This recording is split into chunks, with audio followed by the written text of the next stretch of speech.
estrategias, también vamos a desarrollar estrategias para gestionar el estrés, la ansiedad y otras tensiones de tipo emocional, promoviendo, por supuesto, la estabilidad emocional y la resiliencia. Ustedes durante el curso se van a encontrar con 4 módulos, ¿ya? Nosotros hoy estamos en la semana 1, donde vamos a ver esta introducción y parte del módulo 1 para aclarar algunos conceptos que les van a ayudar al momento de estudiar y de trabajar en la plataforma. En la segunda semana vamos a ver el módulo 2, que se trata de estrategias cognitivas de autocuidado. En la tercera semana vamos a ver prácticas para entrenar la presencia y la permanencia en el aquí y el ahora. Y en nuestra cuarta semana vamos a hablar ya de neurociencias aplicadas al autocuidado. ¿Qué les recomendamos para que ustedes puedan estudiar el curso? Siempre realizar una primera lectura de cada módulo para que ustedes ya vengan familiarizadas con el contexto, con los temas, etc. También es bueno repasar el material una segunda vez para comenzar a estudiar, comprenderlo mejor, tomarse su tiempo para conectar con los conceptos que en realidad no son complejos y entender los procedimientos. Ustedes en la plataforma también van a tener un espacio para poder comentar, para poder consignar sus dudas, etcétera. Y lo importante también es que organicen estos periodos de estudio en sesiones que ustedes puedan ir gestionando de acuerdo a los tiempos. Y también esperamos que consigan el manejo de estos principales contenidos que son teóricos, también del área práctica. Así es que los invito también a responder las actividades que aparecen en cada uno de los módulos. No sé si alguien quiere compartir qué entienden por autocuidado, qué entienden por emociones, por bienestar mental, cualquier concepto que les venga a la mente, poder compartirlos acá. ¿Qué es el autocuidado? O cómo yo creo que practico este autocuidado cuando me veo en situaciones de estrés. Los escucho.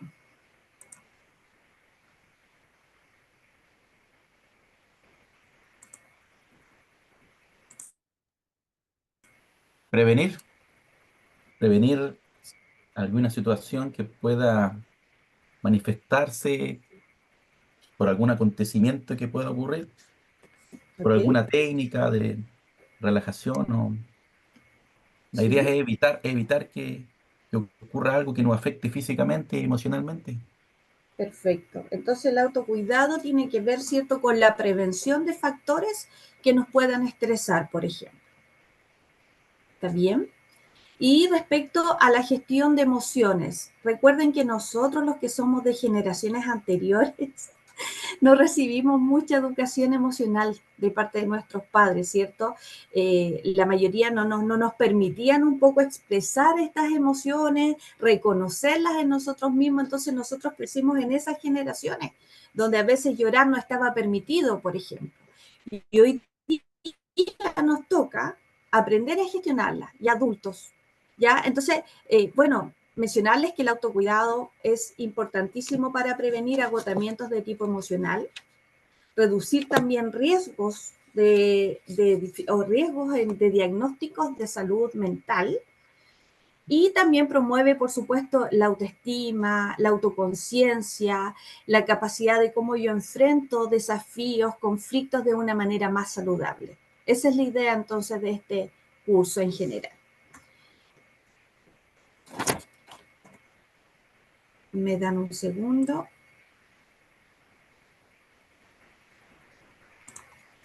Entonces, tenemos que revisar algunos conceptos. ¿Qué es el bienestar mental o el bienestar emocional? ¿Ya? El bienestar emocional es un estado, ¿cierto?, que contribuye en este contexto al ambiente laboral positivo. Ya, por lo tanto, va a aumentar la productividad, va a aumentar la satisfacción de las personas que trabajan en este entorno. Por supuesto que no implica la ausencia de problemas. Ya en la vida nosotros nos vemos enfrentados a problemas, por supuesto también en el entorno laboral. Por lo tanto, siempre vamos a tener desafíos. Nosotros vamos a decidir si lo llamamos barreras, obstáculos, dificultades o lo vemos como un desafío. ¿Ya? Lo importante es que nosotros seamos capaces de enfrentarlo de una manera saludable y, por supuesto, de una manera constructiva. Bueno, y aquí aparece el estrés laboral. El estrés laboral es una respuesta no solo emocional, también es una respuesta física, ¿ya? Que ocurre cuando las demandas del trabajo no corresponden, por ejemplo, a las capacidades que yo creo que tengo o a los recursos que tengo, a las necesidades que tengo como trabajador. Puede surgir de muchas situaciones, de muchos factores, por ejemplo, sobrecargas de trabajo, cuando tengo excesos de tarea, largas horas de trabajo o cuando los plazos son muy ajustados, ¿cierto? También podemos encontrar condiciones físicas que no son cómodas, exceso de ruido, por ejemplo, se me ocurre, o falta de recursos o de un entorno que sea seguro, donde yo me sienta seguro laboralmente. También hoy día se ha percibido mucho que factores que provocan estrés tienen que ver con roles, con conflictos de roles dentro de mi espacio laboral. Por ejemplo, falta de claridad en las responsabilidades o de cómo recibo las instrucciones, si son contradictorias, si tengo muchas personas, muchos jefes, por ejemplo, que me dan distintas instrucciones, eso tiene que ver con el rol. Y, por supuesto, las relaciones interpersonales, que siempre está el conflicto con el colega, la problemática que se da, el saber dialogar con el otro, etcétera. Ahora también lo más importante y lo que ha salido muchísimo hoy día es lo que tiene que ver es cómo yo equilibro mi trabajo con la vida personal. Y eso es un tremendo factor de estrés. Hay dificultades para equilibrar las responsabilidades laborales y las necesidades personales y familiares, sin duda hoy día las hay. Entonces acá nos dice que el ambiente laboral saludable es aquel que promueve el bienestar físico, que incluye factores que vamos a ver más adelante como el apoyo social, el equilibrio en el trabajo, la vida personal, la gestión del estrés, la comunicación abierta, el liderazgo, políticas de bienestar, reconocimiento y, por supuesto, un enfoque en la prevención de riesgos psicosociales.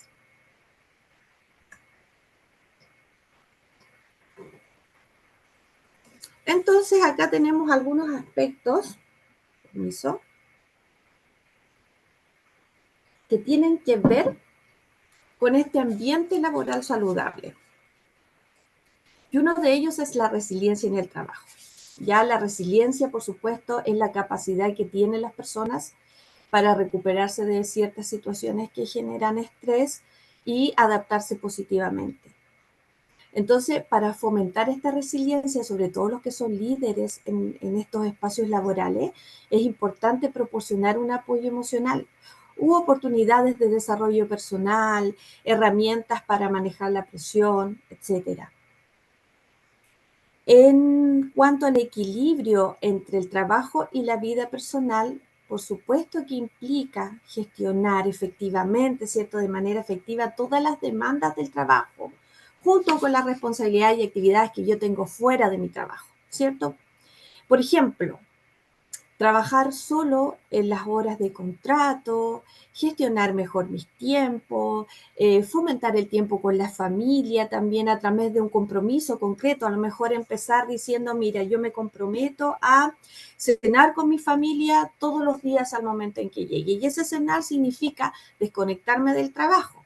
Y el desconectarme del trabajo no quiere decir solamente que voy a apagar mi celular. Desconectarme del trabajo es que yo mentalmente estoy desconectado de él y conectado con este espacio de cena en mi familia donde yo dialogo, le pregunto a mis hijos cómo les fue en el colegio, etcétera. Es importante, por ejemplo, tomarse las vacaciones, tomarse los días libres, tomarse los descansos, ¿cierto? Como tales. Entonces, de esa manera yo puedo empezar a equilibrar ya entre el trabajo y la vida personal. Respecto al tercer punto que aparece ahí, apoyo en salud mental y prevención del estigma, nosotros sabemos que existen muchas barreras que impiden en el fondo como hablar abiertamente de salud mental en el trabajo.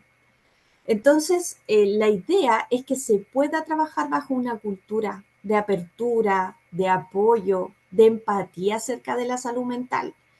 Hablar de la importancia del bienestar incluso para mejorar el rendimiento en el trabajo. Entonces, el primer estigma está en cuando, por ejemplo, hay una licencia médica por un tema de estrés o por un diagnóstico de salud mental. Ya, eso nosotros tenemos que comenzar en nuestros espacios. Ustedes que ya van a tener las herramientas, por ejemplo, a eliminar estas barreras. La capacitación en salud mental tiene que ver con lo que estamos haciendo ahora también. Se debe proporcionar a los trabajadores, se debe proporcionar también esta oportunidad a los líderes para que también desarrollen estas habilidades, para que puedan reconocer, como les decía, gestionar las emociones y apoyar la salud mental en mi entorno laboral. Por supuesto que los beneficios no van a ir solamente hacia la inclusión. Hoy día tenemos leyes, ¿cierto?, que nos mandata a tener gestores de inclusión, por ejemplo, en nuestros trabajos. Pero no va solamente por ahí el tema de la salud mental, sino también va a la creación de este ambiente donde yo me puedo sentir seguro, donde yo me puedo sentir tranquilo y donde si tengo una dificultad tengo a quien recurrir. Eso es súper importante. Y por último, todo lo que tiene que ver con la evaluación de los riesgos sociales, que aparece acá en pantalla en el quinto punto. Necesitamos identificar los factores, ¿cierto?, que pueden afectar nuestra salud mental, como la carga de trabajo, la falta de autonomía, lo que hablábamos delante respecto a la claridad de los roles, la comunicación, no sé, la seguridad laboral, también me siento seguro en mi trabajo, todo eso es evaluable, las condiciones de trabajo. Entonces, al momento de evaluar los riesgos que yo tengo, que podría ser una primera instancia donde yo evalúo los riesgos psicosociales, voy generando ciertas estrategias para ir eliminando o minimizando esas barreras. Cualquier pregunta que tengan, es importante que desactiven el micrófono solamente, porque yo en este minuto solamente estoy viendo la presentación. Que puedan desactivar el micrófono y que si quieren dar una opinión o una pregunta, sean libres de hacerlo.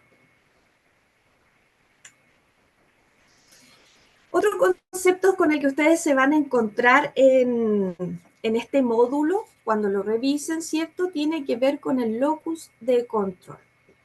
¿Ya?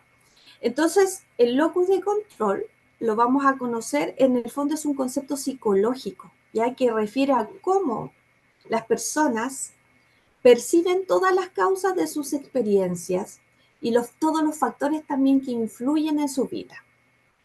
Ya aquí está clasificado, hay un autor que en el año, creo, por ahí por el 54, Rotter, creo que era, clasifica estos locus de control en dos tipos, como ustedes pueden ver aquí en pantalla. Habla del locus de control interno y del locus de control externo. Entonces, vamos a ver que las personas con locus de control interno creen y están seguras de que ellos son quienes tienen el control sobre cualquier evento que haya ocurrido en su vida, a través de mis acciones y mis decisiones, de sus propias acciones y de sus propias decisiones. A ver, por ejemplo, yo pienso que mi éxito ya laboral, por ejemplo, se debe a que yo soy esforzada, a que tengo capacidades, a que tengo habilidades para esto. Por lo tanto, mi locus de control interno dice que esa es la razón por la que yo soy exitosa. ¿Ya? Esta persona, según el autor, habla de que tienen mayor autoestima, confianza en sus habilidades, son las personas que toman iniciativas, que buscan soluciones, etc. El locus de control externo que ustedes ven acá tiene que ver con aquellas personas que creen que cualquier evento, que cualquier situación de su vida tiene que ver con factores totalmente externos. Por ejemplo, no, yo, no me va bien porque yo tengo mala suerte, o me fue bien porque tengo buena suerte, o es el destino, o tiene que ver con mi jefe, o tiene que ver con mi compañero de trabajo. ¿Se entiende? Entonces, creen que ya sea su éxito, su fracaso, lo que sea, están fuera de su control. ¿Ya? Estas personas, según este autor, podrían sentirse menos responsables por supuesto de sus acciones, de sus decisiones, y tienden a ser más reactivos que proactivos, ¿ya? Y también son personas que suelen experimentar mayormente el estrés y la ansiedad en estas situaciones que a ellos les parezca de incertidumbre, por ejemplo.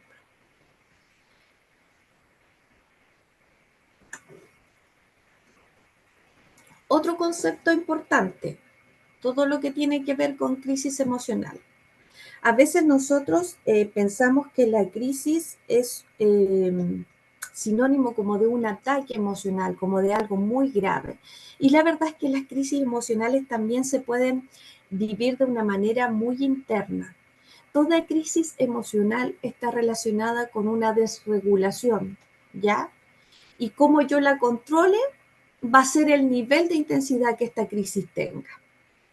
Por lo tanto, las crisis podemos, no sé, definirlas como momentos de mucha dificultad, de intensa dificultad tal vez emocional.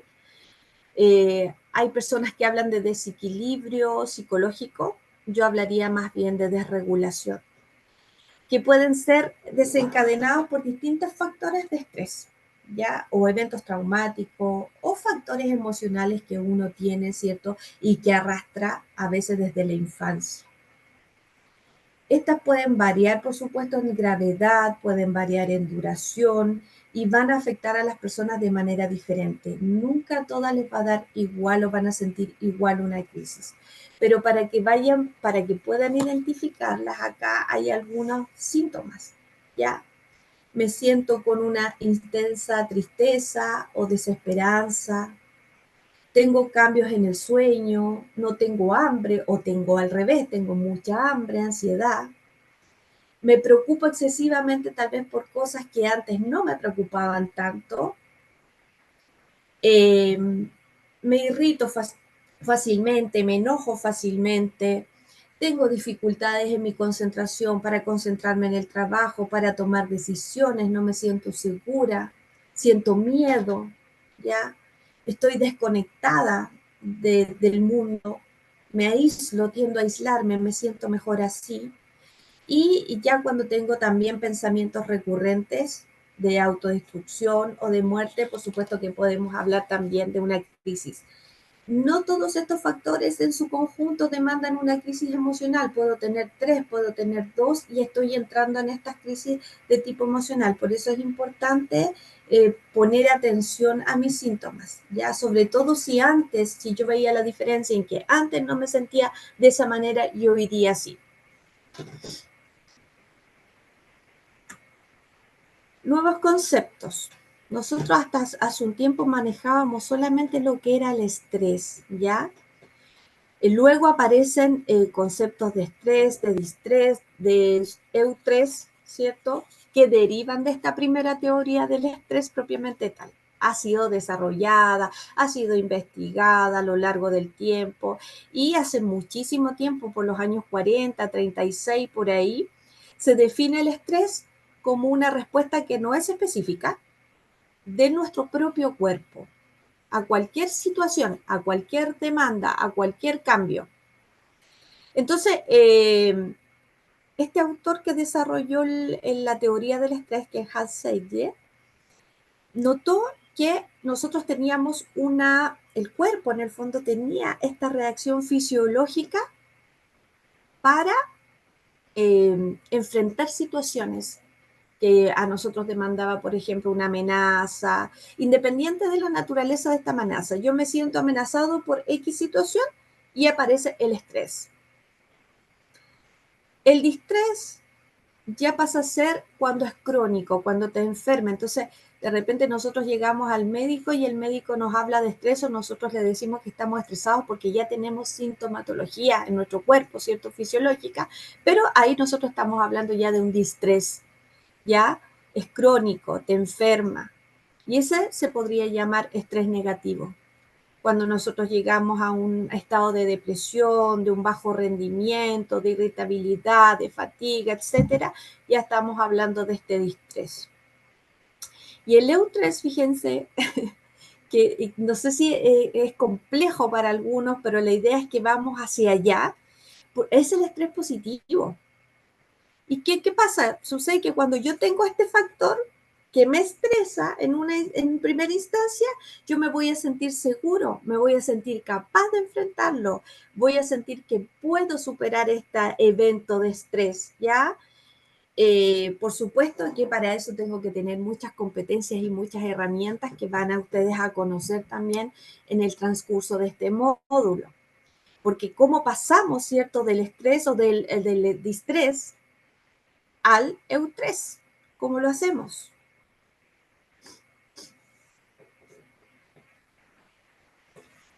Antes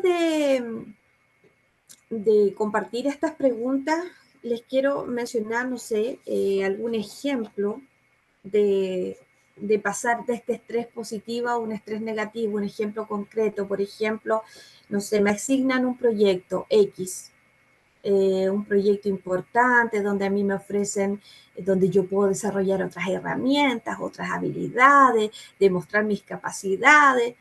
Podríamos suponer que lo que yo acabo de mencionar, ¿cierto?, es un estrés positivo. Pero también, ¿cierto?, me puede generar ansiedad, porque es algo nuevo, es un proyecto que no conozco, incertidumbre, miedos de a lo mejor de no ser capaz de estar a la altura de las expectativas de lo que me están pidiendo.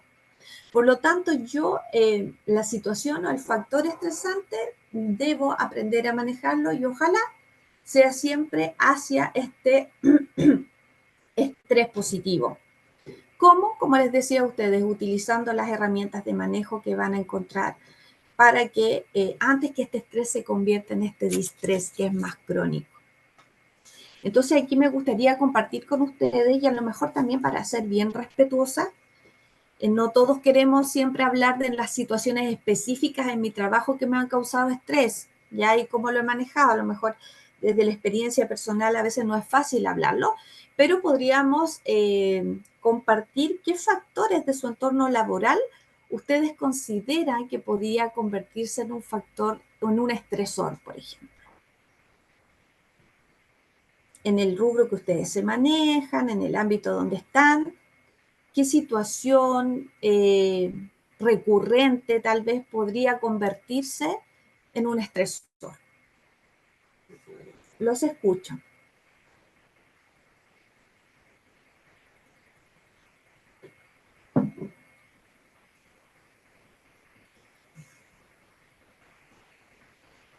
Guillermo levanta la mano. Ya, Guillermo. Ayer estaba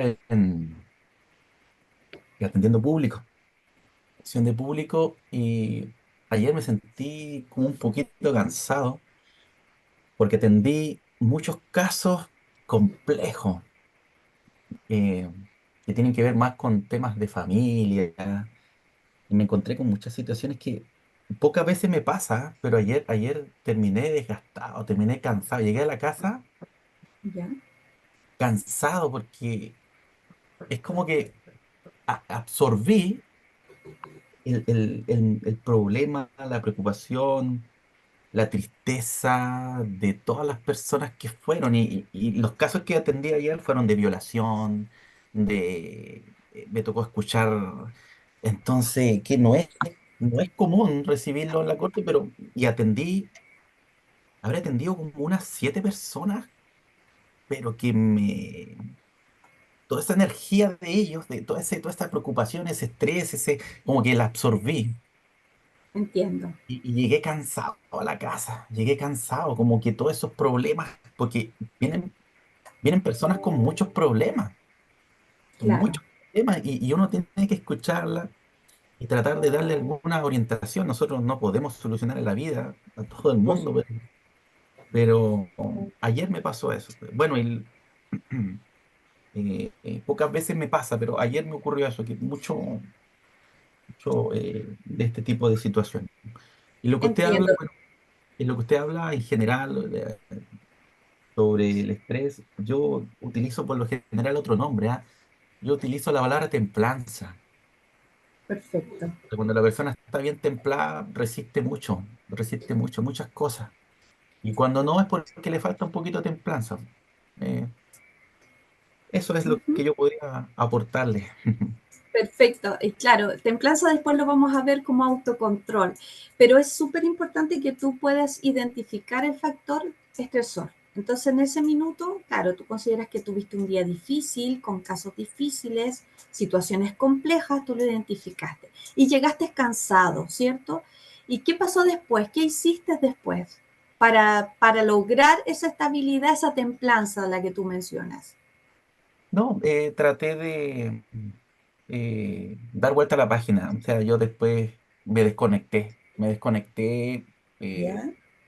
yo tengo algunas actividades extra, pero que son de otro tipo, ya no de trabajo. Entonces, después también compartí con mi familia, con mis hijos. Entonces, ya después me desconecté. No, porque Perfecto. antiguamente, hace años atrás, yo absorbía mucho y seguía con eso. No, ahora no, me desconecté nomás, me desconecté. Eso fue lo que hice. Perfecto. Eso tiene que ver con dimensiones de afrontamiento que vamos a ver después, cómo uno le hace frente a esta situación. ¿Alguien más que quisiera compartir o mencionar qué factor creen que podría generar estrés dentro del ámbito que ustedes se desenvuelven? ¿Aló? ¿Me escucha? Le escucho perfecto. Sí. Bueno, mi situación es diferente. A mí me causa estrés cada vez que hay,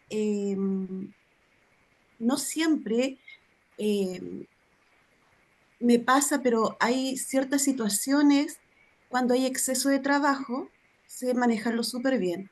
Pero cuando ya hay un exceso, a lo que me refiero es, nosotros como Corte de Apelaciones tenemos cada 2 años las postulaciones de los peritos. Mm, Entonces, como unidad tenemos que poder lograr y alcanzar el objetivo que es sacar el trabajo diario más los peritos, y nosotros tenemos que revisar, y estamos hablando de 4.000 personas, 4.000 y fracción, y son las mismas personas, no tenemos apoyo con personal.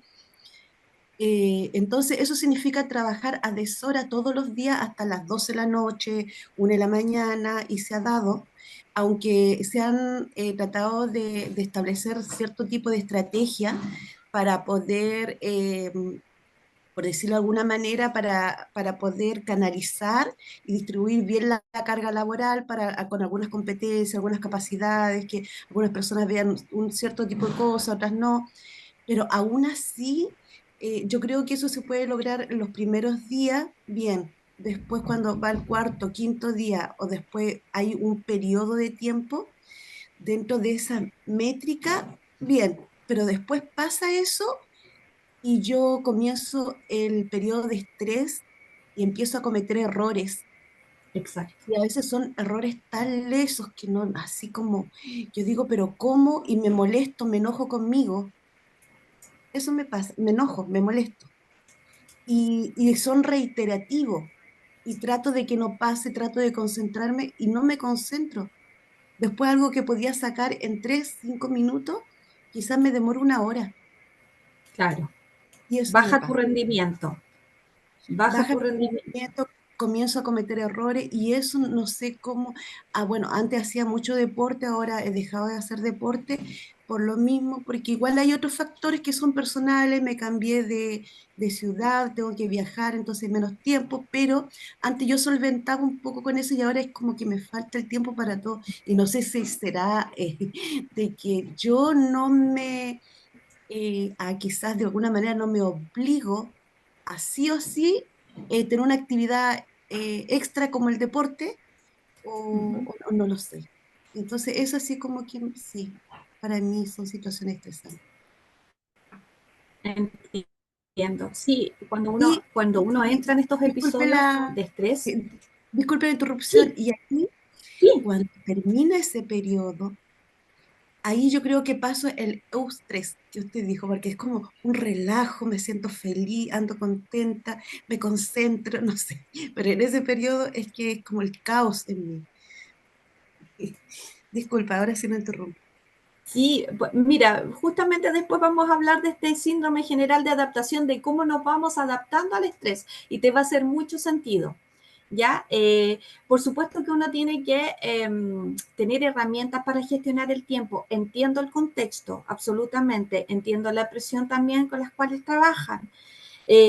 Pero darte ese tiempo de, si antes no hacía deporte y hoy día sería bueno retomarlo, a lo mejor no retomarlo el mismo tiempo que hacía antes, si antes, no sé, estaba 2 horas, que sea una, que sean media hora o 10 minutos de un ejercicio de respiración, donde te concentras en la respiración, pero lo que te sucede es muy normal.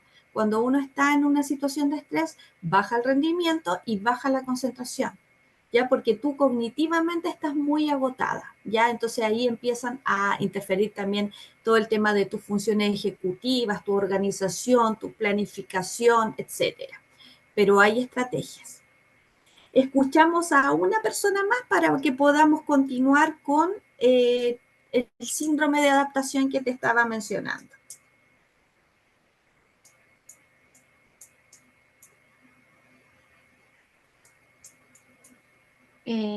Profesora, ¿Sí? Te eh, escucho. yo soy digitadora de sala, ya llevo 16 años en mi puesto, entonces como que lo veo, lo manejo al revés y al derecho. eh, y yo creo que es por el tiempo, obviamente, y ya uno sabe lo que debe hacer. Entonces me pasa que me enviaron a capacitar y yo lo tomé muy ligero. Entonces hice un cuadro donde había que capacitar a 4 compañeros que se ofrecieron para aprender mi puesto. ¿Ok? Y yo dije, ah, sí, mi puesto es súper fácil, van a aprender al tiro. De verdad que lo tomé así como muy ligero. Y me pasó que hubo 2 compañeras que fue terrible, terminé súper estresada, muy estresada y tuve que aprender a manejar porque a veces creemos que todos tenemos las mismas habilidades. Entonces, eso, el haber tomado a la ligera el enseñar mi cargo, me tuvo que generar como también empatía hacia el compañero porque quizás le costaba un poco más de lo que yo estoy acostumbrada, también tener control para dar así la orden y que no sonara de una forma desagradable ni nada, o lo que yo estaba enseñando, Claro. también la paciencia que es una virtud, la verdad que es una virtud. Entonces, tuve que hablar con el administrador porque él después me decía si la persona estaba capacitada o no para entrar a sala y yo decía, ¿quién soy yo para cortarle las alas a mis compañeros si ellos quieren aprender? Por Pero supuesto.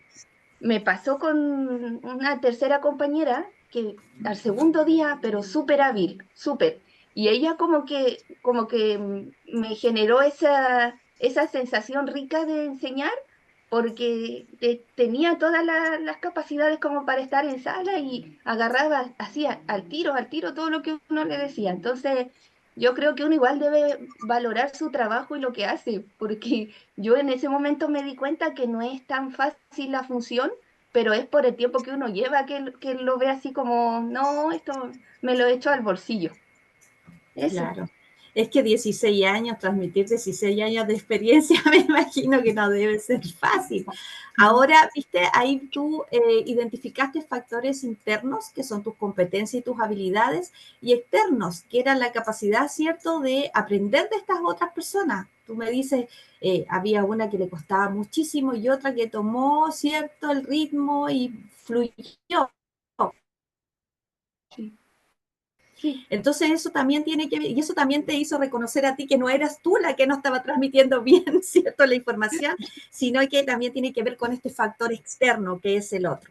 Así es que, bien, lo importante es que todas estas situaciones de estrés nosotros tratemos de transformarlas. Y cuando yo te escucho hablar de mis capacidades, mis habilidades que tengo, es porque de alguna manera tú estás transformando esta situación a un estrés positivo. Ya, eso es importante. Aquí ya entonces tenemos 3 ejemplos importantes de lo que hemos estado revisando. Y aquí vamos a hablar de las fases del estrés. Y aquí nos vamos a identificar con algunas. El mismo autor anterior habla también de este síndrome general de adaptación. Y él describe las etapas de respuesta al estrés. Nosotros respondemos frente al estrés. La primera es de alerta o de alarma. La segunda tiene que ver con resistencia, cómo nosotros le hacemos frente, ¿cierto? Y la tercera fase es la del agotamiento, que es donde nosotros esperamos no estar o no permanecer por mucho tiempo. Entonces, esta etapa de alerta que ustedes ven ahí, de alarma, es la primera respuesta que tiene el cuerpo frente al estresor, ¿ya? Y se produce enseguida, se produce inmediatamente después que se percibe una amenaza. Entonces, ¿qué hace el cuerpo? El cuerpo libera las hormonas del estrés, como la adrenalina, el cortisol, que preparan a este organismo para huir, para arrancar o para luchar. Es como, por ejemplo, cuando nosotros, no sé, cuando una persona sufre un asalto, inmediatamente la adrenalina y el cortisol aparecen y tú tienes la sensación de arrancar o de hacerle frente, no sé, de pelear, de luchar. Entonces, físicamente, ¿nosotros qué experimentamos? Experimentamos, por ejemplo, el aumento del ritmo cardíaco, respiramos más rápido, se dilatan las pupilas, aumenta la presión en algunos casos y liberamos mucha glucosa ya en el torrente sanguíneo. Pero luego viene la etapa de la defensa o de la resistencia, que si este estresor, ¿cierto? Si este factor estresante persiste, ¿qué hace el cuerpo? Entra en esta etapa de resistencia donde yo intento adaptarme al estrés, que era lo que mencionaba también la primera persona que compartió. Yo me adapto a ese estrés, ¿ya?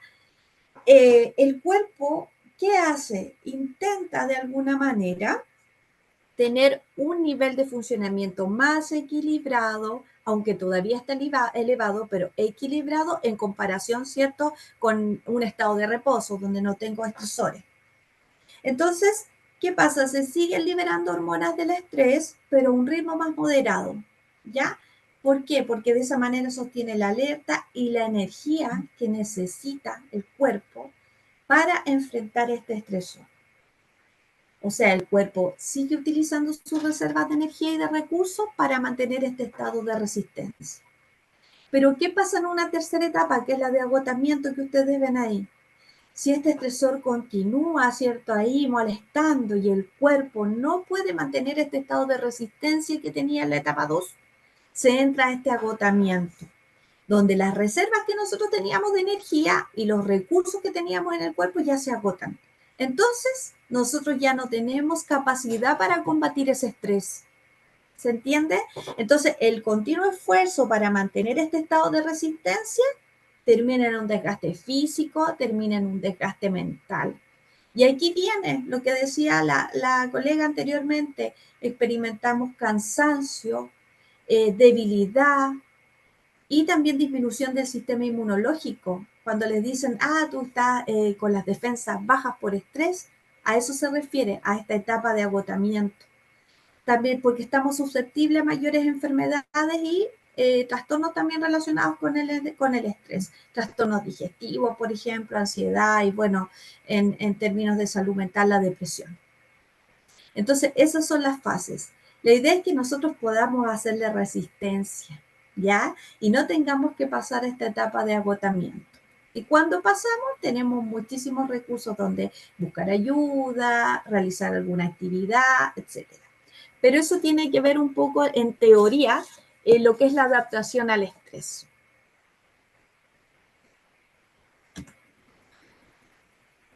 Bueno, ¿y cómo respondemos frente al estrés? ¿Cierto? Primero hablamos del afrontamiento, ahora ¿cuál es la respuesta, ¿no es cierto?, del estrés. Y hay autores, Lazarus y Folkman, que estudiaron la relación entre las estrategias de afrontamiento y la personalidad de nosotros. ¿Ya? Entonces, ellos plantean que el afrontamiento que nosotros hacemos ante una situación estresante es en realidad como un proceso que depende del contexto y otras variables. Entonces, él habló y fue clave aquí en su investigación. Acá ustedes pueden ver en pantalla la distinción entre estilos de afrontamiento y estrategias de afrontamiento. Entonces, cuando hablo de estilos de afrontamiento, que ahí dice son disposiciones personales para hacer frente a las distintas situaciones estresantes, tiene que ver con algo menos específico y más estable que las estrategias. Por ejemplo, son características que yo siempre utilizo, que tengo. No sé, mi característica general, mi disposición general frente al estresor es ser optimista, por ejemplo. Es una característica que yo tengo. Yo frente al estrés soy optimista o tal vez soy evitativa, ¿ya? Me arranco un poco. Ese es el estilo de afrontamiento. En cambio, cuando yo hablo de estrategias, tiene que ver con procesos concretos que se utilizan en cada contexto y que cambia un poco, es más dinámico, ¿ya? Por ejemplo, frente a esta situación de estrés, yo voy a hacer meditación. Frente a esta situación de estrés, voy a hacer ejercicio. La colega que decía antes, yo hacía ejercicio antes, ella tenía una estrategia de afrontamiento frente al estrés. Su estilo tal vez era tomarlo con optimismo. No sé si se entendió ahí el ejemplo. Entonces dice que comprender la diferencia entre estilos y estrategias de afrontamiento es esencial para gestionar el estrés de manera efectiva.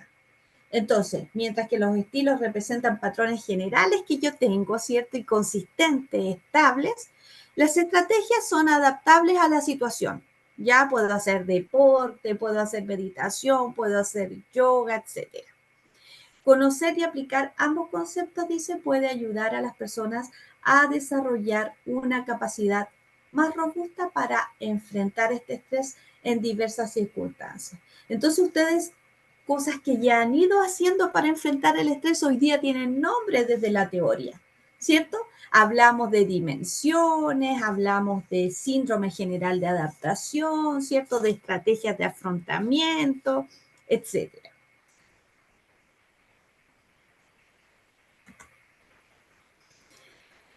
Y bueno, vamos a hablar de las dimensiones del afrontamiento. Nosotros, ¿cómo le hacemos frente?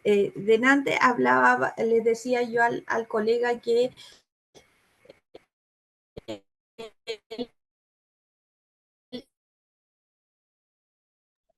Se escucha mal. Sí, tenía se escucha mal. una dimensión de auto como uno de ellos. Ustedes ven aquí 7 dimensiones de... ¿Se escucha mal? Ya. Voy a apagar mi cámara y ustedes me dicen si ahí vamos recuperando un poquito el audio. Ahí se escucha súper bien. Qué bueno. Sí, estoy un poco intermitente porque acá llueve. Y bueno, les contaba de las dimensiones de afrontamiento. Con esto un poquito vamos a ir cerrando para los comentarios finales. Pero es importante que ustedes la tengan en cuenta porque de esta manera nosotros también hablamos del autoconocimiento. Cómo yo afronto el estrés y cómo tal vez debiera mejorar esta estrategia de afrontamiento. ¿Ya? Vamos a ver cuáles son positivas, cuáles no son tanto. Entonces tenemos acá que las dimensiones son 8. La primera tiene que ver con confrontación, voy a explicar cada una de ellas. La segunda, distanciamiento, autocontrol, búsqueda de apoyo, aceptación de la realidad, escape o evitación, resolver el problema, reevaluación positiva. Yo puedo tener 1, 2, 3, todas en algún minuto de acuerdo al factor estresor. Entonces, la confrontación,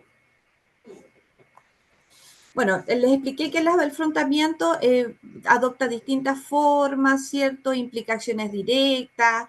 Por ejemplo, la confrontación propiamente tal implica esta acción directa. Yo le expreso a la persona, a lo mejor ira, por ejemplo, le expreso ira hacia la persona responsable o que yo considero que es responsable del problema o lo intento persuadir para que cambie de opinión. Es una estrategia de confrontación. Ustedes han escuchado la palabra yo soy confrontacional, yo digo las cosas a la cara, ¿cierto?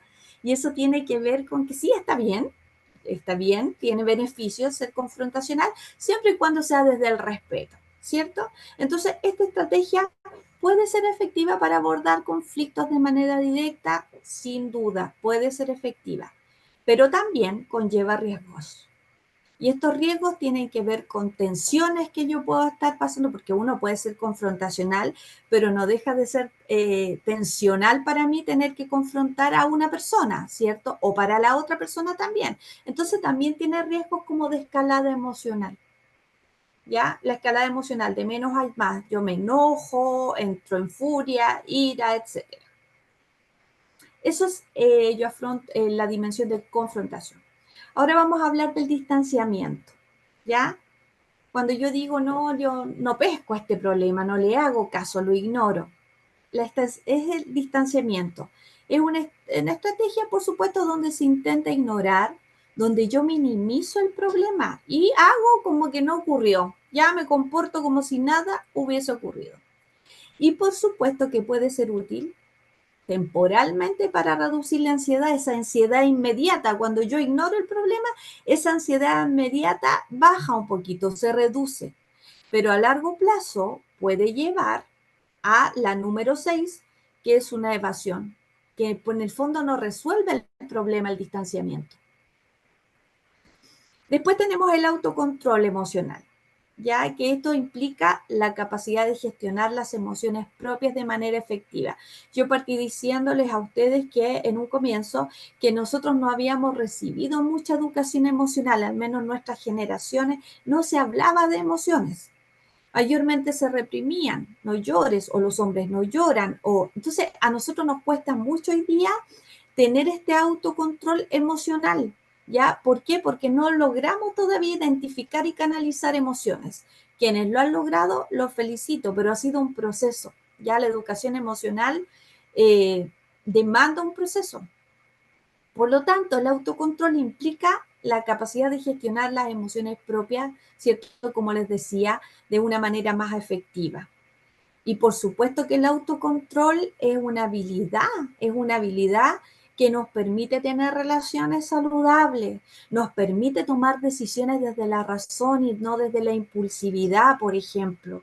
Nos permite manejar situaciones con calma, con claridad, porque en el fondo consiste en no dejarse llevar por los impulsos y en encontrar formas constructivas de enfrentar las dificultades. Por lo tanto, la dimensión de afrontamiento de autocontrol es muy positiva. Después tenemos la búsqueda de apoyo, y la búsqueda de apoyo social también es una estrategia muy valiosa, porque en el fondo es el respaldo emocional que se puede proporcionar, que te puede proporcionar otra persona. No sé, este consuelo, esta contención de algún amigo, este consejo, ¿cierto? Que en el fondo a mí me ayuda de alguna manera a enfrentar desafíos, a superar obstáculos, etc. Pero también la búsqueda de apoyo social se debiera hacer a factores también externos profesionales. Cuando yo veo que emocionalmente estoy muy afectada, el amigo no siempre es suficiente. Por lo tanto, ahí es bueno que nosotros podamos avanzar, ¿cierto?, a este apoyo médico. La aceptación de la realidad que aparece por acá. Esta dimensión implica el reconocer, el asumir mi responsabilidad por mis acciones. ¿Ya? Entonces esto incluye también que yo me voy a disculpar cuando sea necesario, voy a reconocer, por ejemplo, mis propios errores, voy a hacer mi autocrítica para aprender a crecer también como persona, emocionalmente y como persona. Entonces, esta actitud de aceptación a la realidad también es positiva porque promueve como esta madurez emocional y facilita también la resolución de conflictos. Y acá tenemos la sexta, que es el escape o la evitación. Entonces, estas estrategias, por ejemplo, son menos saludables. ¿Ya? ¿Por qué? Porque la persona espera pasivamente que los problemas se resuelvan por sí solos. Esto va a pasar, lo evito, ¿ya? No enfrento esta situación difícil. Entonces, Este comportamiento también puede llevar al uso de mecanismos de evasión como el abuso de sustancias, por ejemplo, de alcohol. Estamos súper claros, no va a resolver los problemas subyacentes, ¿ya? Y puede también empeorar la situación a largo plazo. Pero también es una dimensión, también es una forma de afrontar. El resolver el problema conlleva, por ejemplo, una planificación, ya de esta resolución del problema. Yo quiero que en estas dimensiones nosotros nos podamos ir identificando porque después vamos a compartir con cuál yo me identifico mayormente. Entonces, la planificación implica, les decía, la resolución de problemas y es súper importante para poder abordar estos desafíos, estas barreras, estos conflictos, como queramos llamarlo, de manera estructurada, de manera efectiva. Implica un plan de acción claro. Por ejemplo, en lo personal, yo me identifico con la planificación. En mi vida yo soy muy estructurada. Yo planifico desde mi día, mis vacaciones, todo está planificado, todo está con fecha, hasta con hora, a veces cuando tengo muchas actividades que hacer en el día. Entonces, de la misma manera que yo planifico mis acciones o mi trabajo, yo también planifico la forma de resolver el problema que me está estresando, ¿ya? Entonces, yo hago este plan de acción, lo sigo paso a paso. Es larguísimo porque también tiene que ver con mis condiciones personales, si hoy día quiero, si no quiero, ¿cierto? Pero por lo menos es la manera que a mí me ha servido de afrontar situaciones de estrés. Porque en el fondo lo que quiero, ¿cierto?, es mejorar la situación del problema y en ese sentido hay más proactividad desde la planificación y la resolución del problema. Si no, siento a mi juicio que si no resuelvo el problema, ese factor siempre va a estar ahí. Bueno, y finalmente la reevaluación positiva. Esto es ya más una estrategia cognitiva, ya que me permite como encontrar el significado, el crecimiento personal, incluso en temas negativos o en experiencias que no son positivas, ¿ya? Reconozco en el fondo que todas las experiencias, que sean ya positivas o negativas, como les decía, ofrecen o me proporcionan un aprendizaje, una lección para la vida, por ejemplo, oportunidades para crecer personalmente, no sé, para ser más resiliente. Por eso les digo que es algo más cognitivo, más de pensar, de entender por qué fue bueno esto, de qué me sirvió para mí esta experiencia. Ese afrontamiento tiene que ver con reevaluación positiva y por supuesto que así es positivo, ¿sí? Porque me permite fortalecer la capacidad de afrontar adversidades en el fondo. Entonces me gustaría ahora, esta es la última etapa de la presentación, así es que tenemos 10 minutos antes del cierre para compartir con qué dimensión me siento identificado, cómo yo he afrontado, ¿cierto?, situaciones de estrés. Se dan cuenta que yo les decía que todo tenía un nombre. Ya la forma en que yo le hago frente a esto tiene un nombre, en teoría. Entonces ahora yo puedo decir, no, cuando estoy frente a un problema, por ejemplo, yo utilizo el distanciamiento. Así que nuevamente los escucho en esta instancia para que vamos cerrando.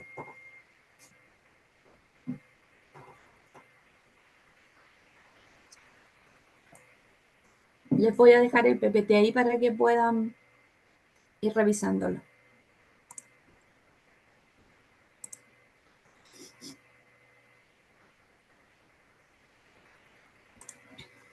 Guillermo levanta la mano. Ok, Guillermo, te escucho. Sí, estaba buscando Aquí el icono estoy. estaba buscando el icono de la manito para colocarla ahí. No, mire, yo cuando ya el problema es muy complejo, yo soy de las personas que busco una estrategia. Yo la Bueno, pienso, ya, la pienso, medito harto, examino a la persona, veo qué cualidades tiene, qué defectos, o sea, trato de armar una estrategia y llegar a la persona, tratar de llegar, pero no de una manera conflictiva, sino que una manera conciliadora, entiendo. llegar a un acuerdo. No siempre podemos llegar a acuerdo, ¿ah? porque va a depender mucho de la otra parte. Pero siempre tratar del tema de que sea tan grande, bajarle el perfil. Siempre bajarle el perfil por el bien de todos, porque esa es mi posición, buscar el bien común para todos y me identifico mucho con la balanza, trato de ser equilibrado. También me gusta organizar muchas cosas, pero hay veces que la vida a uno le enseña que pasan imprevistos y ciertas situaciones que a uno lo desenfocan. Por más que uno sea muy organizado, lo desenfocan. Basta que uno le muevan que esto lo tenía aquí, se lo colocan acá y ya mi organización ya no tiene respaldo. Y entonces trato de ser lo más equilibrado posible nomás. Eso, eso. Muchas gracias, Guillermo. Entonces podríamos decir que tú utilizas la confrontación, pero desde una manera positiva, desde el diálogo, ¿cierto?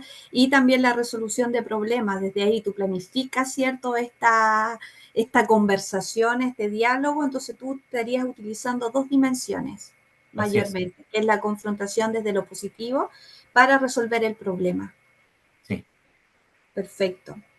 ¿Alguien más?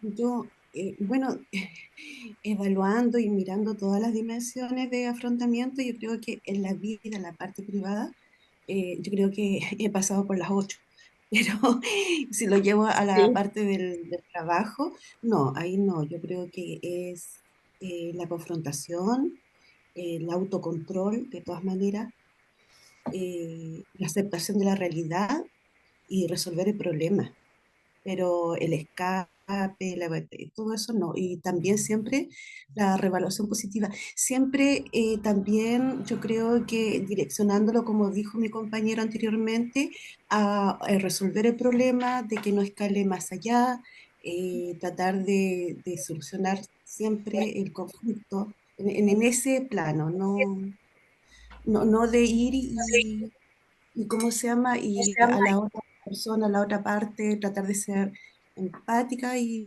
como dije anteriormente, tratar de solucionar el problema. Entiendo. Entiendo, sí, sin duda uno pasa por distintas dimensiones, ¿ah? Que el escape o la evitación no sea muy positiva, ¿no? Yo creo que todos nosotros de alguna manera la hemos experimentado, salir del problema, escapar, no quiero saber, me voy un fin de semana a tal parte, ¿cierto? Claro, uno al regreso lo enfrenta, pero siempre de alguna manera hemos pasado por distintas de estas dimensiones de afrontamiento, el distanciamiento. Cuando yo tengo un conflicto familiar, por ejemplo, y yo digo, no, yo no quiero esto, no tengo la capacidad de llevarlo, entonces, ¿qué voy a hacer? Me voy a distanciar, voy a dejar de hablar con mi cuñado, voy a dejar de hablar con mi hermano, por ejemplo. Eso no resuelve el problema, pero de alguna manera temporalmente reduce mi ansiedad o reduce mi problemática hasta que yo logre tener el autocontrol, ¿cierto? Para poder enfrentarlo. Exacto. Sí, sí, profesor. ¿Alguien más que quisiera compartir? Yo, en mi Nidia. caso, perdón. Ya. Nidia me parece que había levantado la mano, entonces primero Nidia, después Janet. Ya. Sí, hola a todos. Hola. Bueno, mira, yo repasando y ahora que nos hace repasar el módulo, No yo tuve que enfrentar Nidia, una Nidia se situación. escucha muy bajito, se escucha Ya, muy bajito. Por ahí está mejor, a ver. a ver, ahora sí. Ahora sí, perfecto. Ya. Tuve que enfrentar una situación bien compleja, entonces tuve que optar por la reevaluación positiva, porque en realidad en mi caso llegó un momento en que yo me quería ir. Y el hecho de querer irme, o sea, lo tuve que pensar y yo dije, no tengo otra cosa, no tengo otra opción de trabajo por el momento, no tengo otra propuesta, o sea, ¿qué hago? Me voy y también me quedo sin nada. Y tuve que reevaluarme, como decía, positivamente y ver lo positivo del trabajo, porque no todo es negativo en realidad. Sí, hay situaciones estresantes, pero también está la otra parte positiva, ¿cierto? Entonces, una de las, digamos que yo creo que uno de los factores más importantes es eso, reevaluarse positivamente, pensar bien las cosas, qué estoy haciendo bien, qué estoy haciendo mal, para dónde voy, me quedo aquí, no me quedo, qué es lo bueno que hay acá, porque como decía, no todo es malo. Y bueno, yo creo que fue en mi caso una buena opción, o sea, como que empecé de nuevo. Empecé como cuando llegué por primera vez a trabajar, que me gustó esto, que es dinámico, que uno ayuda por acá, que hace esto otro, que hay compañeros que como no todos, hay gente buena dentro del grupo, y esa es como una de las formas que tuve que optar, porque estaba realmente muy mal, o sea, yo ya no quería ni siquiera ir a trabajar. Claro. Y bueno, y creo que estas instancias son buenas para que uno siga autoevaluándose y viendo en realidad que hay formas de salir del estrés. Así es. Así es, Nidia. Y claro, lo importante también es qué lección aprendí de esto. Bueno, la lección, por ejemplo, es que yo tengo que aprender a relacionarme con esta diversidad. La lección es que tengo que hacerle frente a los conflictos y me di cuenta que tengo la capacidad de hacerlo con esta herramienta. ¿Te das cuenta? Porque como partí diciendo al principio, ningún trabajo va a estar exento de conflictos, ninguno. Y en el hogar, en la vida personal tampoco. Siempre vamos a estar expuestos a desafíos. Entonces la idea es que nosotros podamos manejar esta situación de estrés y por supuesto que la reevaluación positiva es un factor difícil, ¿cierto? Es como el último factor que uno utiliza, pero que está ahí, que es muy bueno para hacerle frente a este estresor. Janet, tú querías compartir. No, es que me gustó las dimensiones o afrontamientos y generalmente la que yo ocupo es resolver el problema. Luego de eso hago una reevaluación positiva porque igual a veces uno se decepciona como sea, porque espera que la persona actúe como uno actuaría y no es así, todos somos seres diferentes. Y tratar de ver que quizás esa persona no quiso actuar de tal forma o no lo hizo con mala intención. Cuando ya veo que la persona sigue actuando o obrando de la forma que para a mí parecer no es correcta, ahí ya genero un distanciamiento porque la idea tampoco es que uno esté todo el tiempo como pasándolo mal, generándose malos ratos, pero a la vez eso lo hago en mi vida tanto familiar como en el trabajo. Porque a veces pasa que en el trabajo generamos lazos que son más allá de lo laboral y ocurren decepciones, entonces ahí es mejor, por lo menos en mi caso, genero un distanciamiento y para tratar de no herir o no dañar a la otra persona porque quizás no se da cuenta de su actitud. Pero es básicamente eso. Ya. Janet, mira, qué bueno que mencionas esto porque en un comienzo hablábamos del locus interno y el externo, ¿cierto? Puede que dependa de la persona, pero yo también tengo que ver, analizar qué es lo que depende de mí en esta relación, en este vínculo. Y por lo general nosotros siempre tenemos expectativas que tenemos que trabajar. Cuando tú dices, no es lo que esperaba, tengo una desilusión, a lo mejor no es porque la otra persona intencionalmente haya querido generar esta desilusión, sino que tus expectativas, tu locus interno, ¿cierto? Habla de que tus expectativas son mayores. Yo espero a lo mejor lo que yo doy. Yo soy de esta manera, por lo tanto espero del otro que sea de la misma forma, ¿cierto? Entonces ahí donde tú tienes que trabajar, Janet, son en tus expectativas, ¿cierto? Y el distanciamiento, como te digo, va a ser una estrategia que va a minimizar el problema, pero siempre va a estar ahí porque tú tienes que vincularte con esta persona, porque tú la ves a diario, por ejemplo.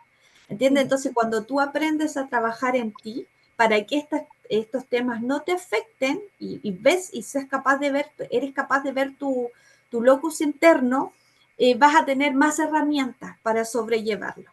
¿Ya? Porque no siempre todo está en lo externo. Uno espera, uno dice, pucha, no sé, como te decía antes, no, yo tengo mala suerte con los amigos. No es así, hay algo en mí también. Es cómo estoy escogiendo yo a mis amistades, por ejemplo. ¿Ya? Así que eso también es bueno analizar. Y le vamos a dar la palabra a una persona más por la hora para que cerremos y nos despidamos.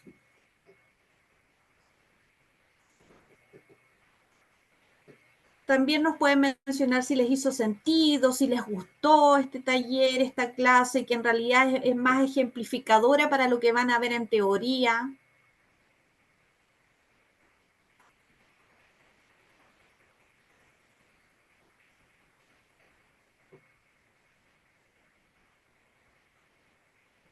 Estamos en el colegio donde siempre participan los mismos estudiantes, ¿se dan cuenta? Pero les agradezco su participación de todas maneras. Y no tiene otra consulta, me gustaría hacer en la última alcance. Dígame. Mm, es una acotación, no sé si mis colegas que están presentes tienen la misma, pero me he dado cuenta que los exámenes de habilidad y destreza buscan más, puedo estar equivocado, ¿ah? Puedo estar equivocado. Los exámenes que son del Poder Judicial, el de habilidad y destreza busca más el rol del líder. Y el líder es más para la parte individual, más para la parte de confrontacional. Y aquí, que esta es la parte que más me gusta a mí, la que estamos tratando ahora, más de la habilidades blandas, más de recursos humanos. Pero he notado que, porque a mí me produce contradicción, porque cuando tengo que elegir entre la barrita que dice, ¿no es cierto?, más la parte de habilidades blandas a la parte rol de líder, ahí como que se me produce un poquito la duda. Sí. Eso, más que nada, no sé si mis Sí. colegas tienen la misma Sí. apreciación, pero Guillermo, lo he que pasa encontrado es que a veces nosotros tenemos que revisar también el concepto de liderazgo. Ya el liderazgo suele ser algo horizontal, ya tiene que ver con el trabajo en equipo, con ser parte, uno más. A veces cuando hablamos de otra forma de ejercerlo, estamos hablando más desde una jefatura. Entonces ahí nosotros tenemos que hacer cierto, y bueno, eso va a depender también de factores externos, por ejemplo, cómo sea mi equipo. Hay equipos que están acostumbrados a trabajar desde este rol de tener un jefe más que un líder. Entonces ahí viene todo un trabajo de aprendizaje en equipo, de yo soy un líder, ¿cierto? Por supuesto positivo, y quiero trabajar con ustedes, no voy a estar sobre ustedes. Entonces, claro, la idea es que este líder también genere herramientas, ¿cierto?, que les permita apoyar al otro en su salud mental, en su estabilidad emocional dentro del trabajo. Que esa persona sea capaz de decirte a ti, líder, ¿sabes qué? Me siento mal hoy día, no me gusta cómo se trabajó esto, no, estoy estresado, etcétera, etcétera. Por eso que es importante ejercer el liderazgo desde esta horizontalidad, ¿ya? Y no tanto desde arriba, porque ahí es donde confundimos roles. Bueno, vamos a hacer un ejercicio, el último, el típico, para ver si aprendimos o no aprendimos. Ustedes desactivan sus micrófonos, nomás vamos a identificar y nos dice, ¿cuál va a ser, frente a esta consigna que está acá, ustedes van a elegir una dimensión de afrontamiento? Entonces, hablar con un amigo sobre una situación estresante en el trabajo y recibir palabras de consuelo y ánimo, ¿a qué se refiere en el cuadrito que tenemos ahí? Búsqueda de apoyo. Búsqueda de apoyo. Búsqueda de apoyo social. Muy bien. Convocar una reunión para discutir el problema con las personas involucradas. ¿Resolución del problema? Sí. Resolver problemas. Sí, resolución de problemas. Frente a la situación de conflicto, abuso de alcohol y o drogas. Escape o evitación. Sí, escape o Sí, evitación. escape. Sí. Evalúo mi responsabilidad y pido disculpas. Aceptación de la realidad. ¿O resolución del problema? Aceptación de la realidad. Aceptación. Sí. Aceptación de la realidad. La acepté, pedí disculpas, me di cuenta, etc. ¿Y la experiencia me sirvió para gestionar mejor mis emociones? Revaluación positiva. Evaluación positiva.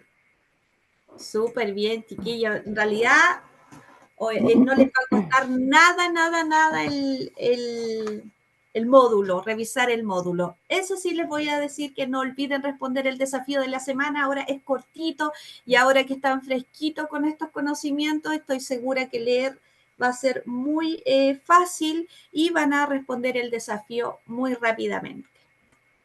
Ya, un segundo porque quiero... A ver. Quiero ver la asistencia por última vez. Agradecerles, sí, a los que están acá, su asistencia, su participación. Siempre es positivo participar, aprendemos del otro, nos retroalimentamos.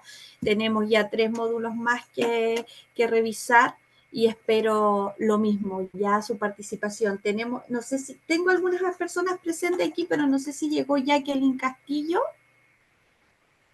Sandra Jauriat, Estoy Mauricio. acá. Ya está la Sandra, listo, la anotamos Sí. acá, Sandra. Gracias. Mauricio Azócar.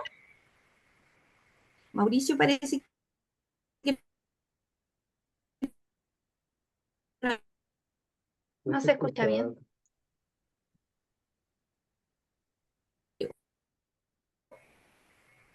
Juana Verónica Barra, Erna Chandía, Giselle Zamorano. Erna está con licencia. Momento. Sí. Erna está con licencia, ok. Bien. Alejandra Aros. Alejandra. ¿Está la Ale? Sí, aquí está. está la Alejandra Aros. Perfecto. Julio Molina. No. Sí, está presente.